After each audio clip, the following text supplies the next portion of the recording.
La première épître aux Corinthiens du chapitre 12 au chapitre 14 est un des plus connus.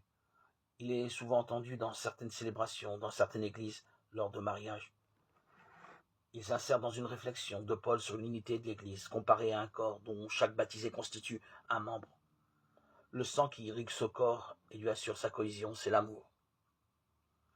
Ce texte, que l'on appelle quelquefois l'hymne à l'amour, est rédigé sous la forme de l'éloge, comme il était fréquent d'en faire à l'époque pour mettre en avant l'importance d'une vertu, d'une qualité, voire d'une personne. Sa structure est à la fois très simple et très subtile. Il commence par une affirmation de la nécessité de l'amour.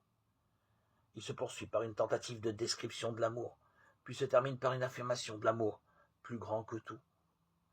Dans ces lignes, l'apôtre Paul parle d'amour. Souvent, les chrétiens emploient le terme de charité pour traduire ce mot, en usant ainsi d'un autre terme que celui offert par la langue courante.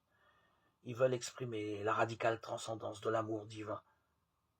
Pourtant, l'objet de Paul dans ce texte est bien de dire que l'éternel amour de notre Dieu se laisse voir dans notre amour quotidien. Le service est une manifestation de l'amour de Dieu dans la vie des hommes. Et n'identifions pas le service à l'amour. Ce dernier est plus grand que cela encore.